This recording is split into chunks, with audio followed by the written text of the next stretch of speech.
हमारे छत्तीसगढ़ प्रदेश में धान खरीफ के मौसम में मुख्य फसल है। खरीफ के मौसम में ज़्यादातर किसान धान की खेती करते हैं, इसलिए छत्तीसगढ़ को धान का कटोरा भी कहा जाता है।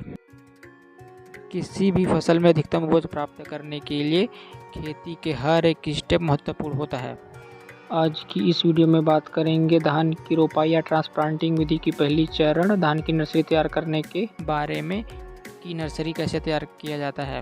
रोपाई विधि में सीड दर क्या रखें, कितनी जगह में 1 एकड़ के लिए रोपाई करें और क्या क्या खाद मिलाएं आदि जानकारी इस वीडियो में आपको दिया जाएगा।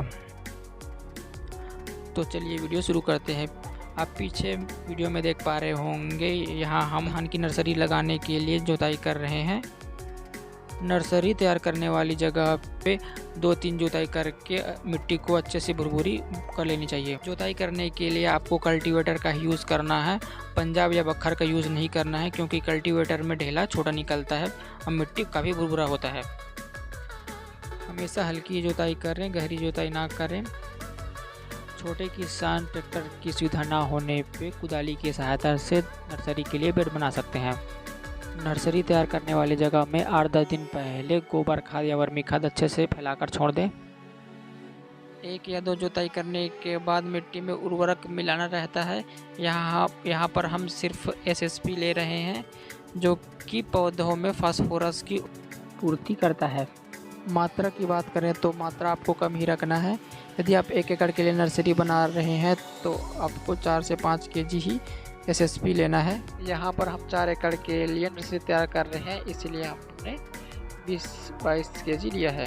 SSP जो सिंगल सुपर फास्फेट के नाम से जाना जाता है, इसको कई जगह राखड़ के नाम से भी जानते हैं।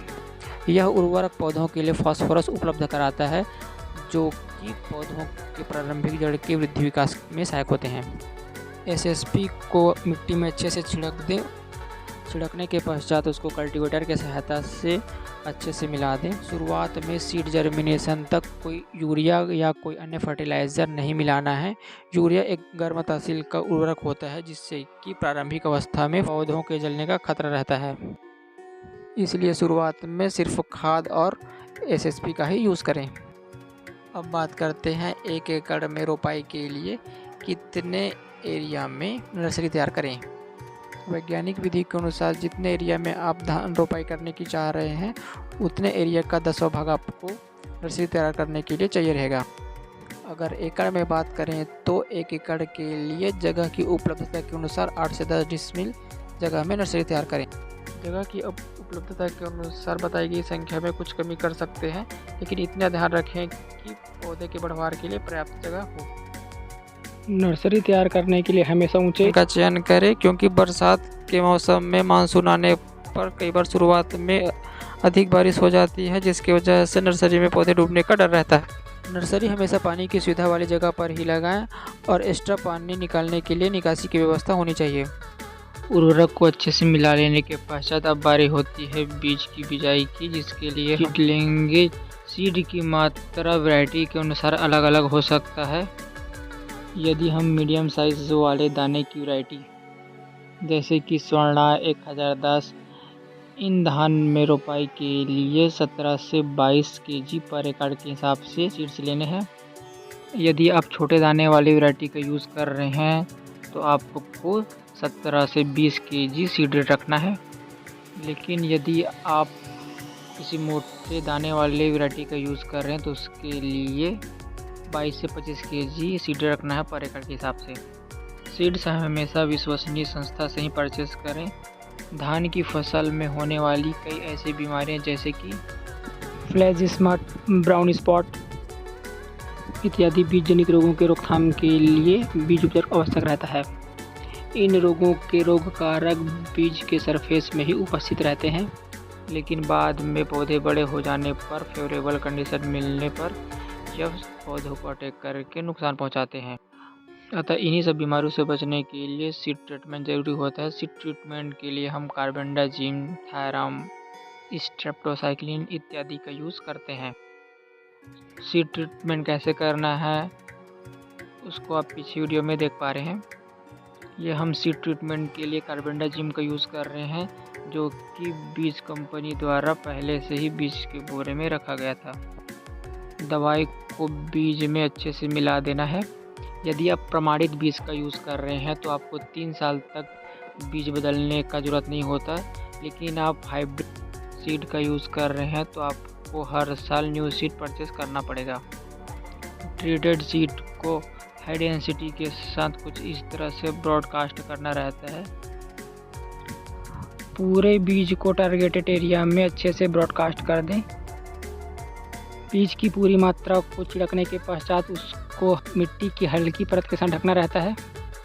बीज को ढकने के लिए आप खुरपी, दंतारी और ऐसे कुछ स्ट्रक्चर का सहारा ले सकते हैं, जैसे कि पिछली वीडियो में देख रहे हैं हम गार्डन टूल 5 फॉर्क के सहारे से हम बीज को अच्छे से मिट्टी से ढक रहे हैं। बीज पूरी तरीके से मिट्टी की पतली परत से ढका रहना चाहिए, कोई भी हिस्सा बाहर नहीं निकलना चाहिए।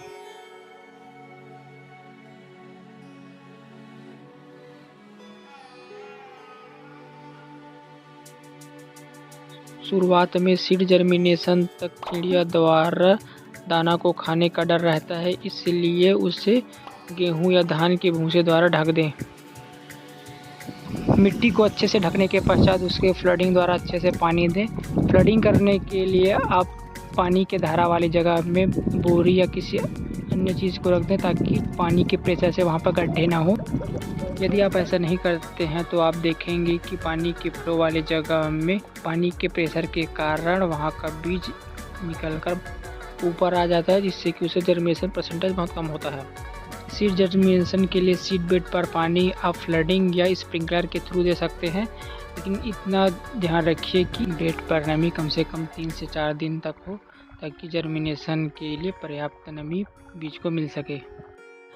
उसके बाद 3 से 4 दिन बाद आपको नर्सरी बेड में कुछ इस तरह से धान के पौधे निकले हुए दिखाई देंगे।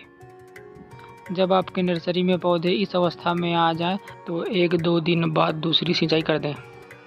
बीज की बुआई से लेकर ट्रांसप्लांटिंग तक हमको नर्सरी बेड में पर्याप्त नमी बनाए रखने का ज़रूरत होता है। इसके लिए हमें आवश्यकता अनुसार 4 से 5 सिंचाई करने का ज़रूरत होता है। आज हमारी धान की नर्सरी 7 से 8 दिन का हो चुका है। इसमें हम सेकंड वाटरिंग कर रहे हैं। बीच में 2 दिन पहले बारिश हुआ था, इसलिए हम यहाँ लेट वाटरिंग कर रहे हैं।